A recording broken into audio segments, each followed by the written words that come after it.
Bevel try to sell a Gardner Minshew, Trevor Lawrence quarterback battle. So it's not real. I agree. I mean, I think that all of these guys, there's going to be a flood of backup quarterbacks who are available in September, whether that's Cam Newton, whether that's a little later down the line, Jimmy Garoppolo.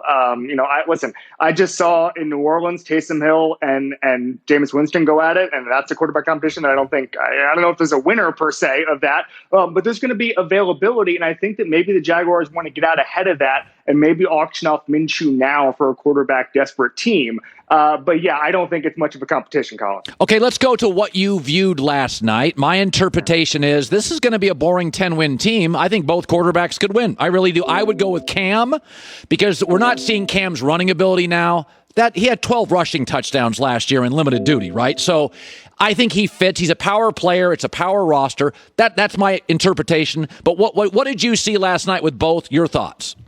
I think if you exclude spikes and drops, both of them had around a 90% completion percentage. Two of the best quarterback ratings of the preseason for both of them around the league. And I think Bill Belichick, one thing I learned is Bill Belichick in free agency hated the 2020 Patriots, hated it. That's why he went out and spent all that money. It was uncharacteristic for him to go out and make that splash. There's a reason you heard Robert Kraft say basically thought there was an inefficiency because they had the cap space and nobody else had it. But I think that they want to win this year, and they want to have the two tight end stuff, and they went out and got Nelson Aguilar on the outside. I mean, I think that they want to play a brand of football that I think Cam can fit into. Remember, this team was assembled before they got Mac Jones, so I think you roll with Cam early. He's the dependable guy. I think that he showed in flashes what he was last year, but I think he's better than he showed last year. And I think they roll with him until they can see otherwise. But I do like Mac Jones. I liked what I saw in Mac Jones last night. Yeah.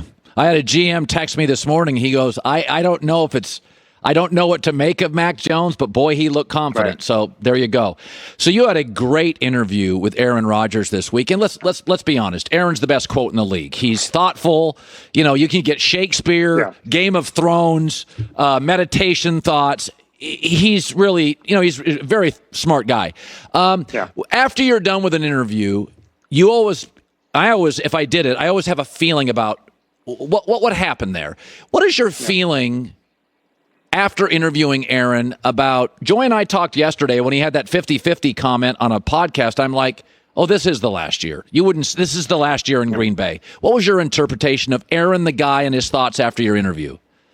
I spent a lot of time with Aaron and also Brian Gutekunst, the general manager, and a couple other people in Green Bay. And what I noticed was a sense of normalcy. Like everybody moved past it. And I think that part of the effectiveness of the opening press conference a couple weeks ago, Colin, was everything's out in the open. It wasn't going to be death by 1,000 cuts where he was going to leak this and leak that. It was just Aaron Rodgers let his feelings be known, and he's in a good place. And we talked a lot about different things. We talked about Simone Biles and the courage that she had to go out and say her piece. And I think that Aaron is just very comfortable. And I think he wouldn't have been comfortable if everything was still in passive-aggressive mode. And so I think that the way they played that was exactly right. I think it's probably, barring a Super Bowl win, probably Aaron Rodgers' last year in Green Bay. But again, this is the NFL. I mean, what if he has just an okay season and the options aren't that good?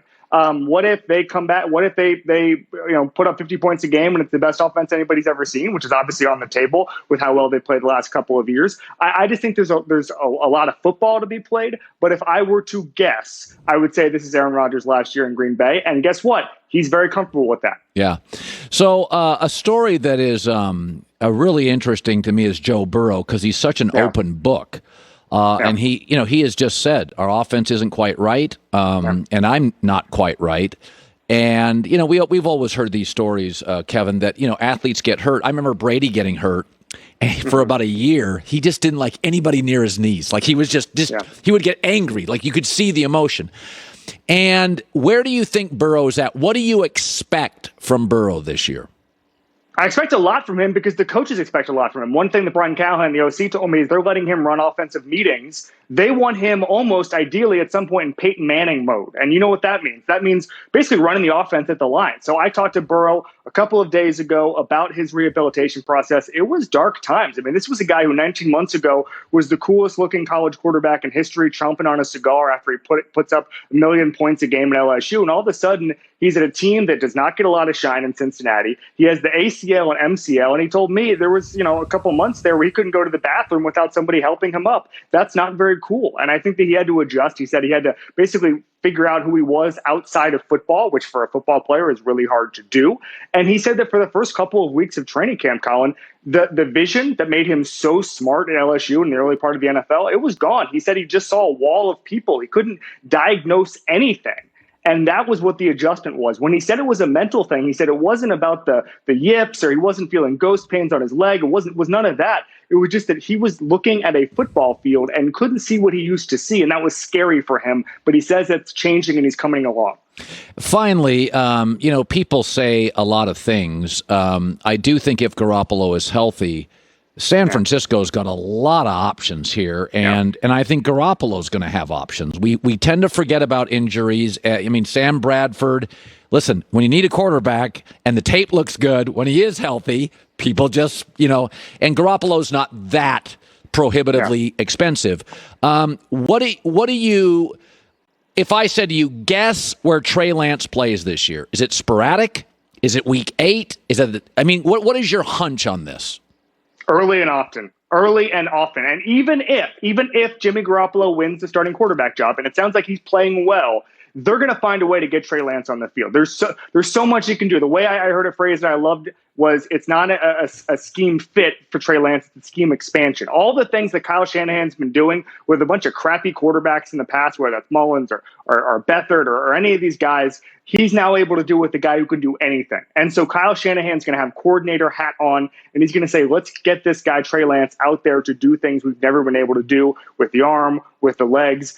Kyle Shanahan is one of the best minds of the last, 20 years of football, and he wants to use a quarterback who can allow him to do anything. And so the answer to when he plays is early, and how much he plays, it's often. By the way, your last 4 interviews have been one-on-one interviews with Burrow, Rodgers, Josh Allen, and Mahomes. And we were talking about this the other day, is that don't resent kids who get the prep school and their trust fund kids. Don't resent them, because there's a lot of different ways in America to end up at the top. And the 2 highest paid quarterbacks are going to be Mahomes and Josh Allen. Both had losing records in college. Yeah. But somebody just rolled the dice and, they got the right fit. When you interview Josh Allen and Mahomes, any similarities in personality? Sometimes I think the NFL is so lucky. Their stars are such earnest, good kids. Yeah. And did you see similarities? Are they really unique, totally different personalities? Honest kids, totally honest, and both obsessed with getting better and honest about their flaws. That's the thing that's interesting to me, is a lot of times, Colin, you've seen this, that superstars will be guarded and they won't want to dig deep on what they made a mistake on. When I talked to Mahomes a couple days ago, he said he watched the Super Bowl twice, not for motivational purposes, but for educational purposes. And he took some blame. And I think a lot of quarterbacks would look at that game and say, I was under pressure the whole time, nothing I could have done. He said he saw clean pockets he was scrambling from. He's watching Aaron Rodgers' film this summer because he thought that Aaron did an evolution over the course of his career that he wants to do, which is playing a little more from the pocket, not resorting to what he called, I think, backyard football as soon as the play breaks down. He wants to stand there and dice them up. He also is watching Brady film for the same reason. And for Josh Allen, it's the same thing. I think they're different in the sense that in 2018, Josh Allen played on a team that had no weapons and no line. Patrick Mahomes went into a franchise where everything was set up correctly, but they ended up in the same place. And I think that there's lessons you can draw from both that are, I think, pretty important if you're a GM or a coach or whatever. And I asked Josh Allen, I said, what are the lessons the next Josh Allen should take from your rise? And he said it's patience and it's just getting the building blocks in exactly where they need to be. And I think the Buffalo Bills played it exactly right. But from a personality standpoint, Colin, this crop of superstars, they're honest, they're blunt. I think that there was a generation there maybe that were trying to be Tom Brady clones and not say anything to hurt the team. I don't think that's the case anymore. I think these guys are just going to say what's on their mind. And that's why with Burrow, Mahomes, with Allen. I really enjoyed talking to them because they're going to call it as they see it. Burrow literally said, "I'm never going to BS a reporter." That's music to my ears, Colin, and yours. No kidding. NFL writer and a great one at The Ringer, Kevin Clark. As always, great seeing you. Can't wait to watch the games this weekend.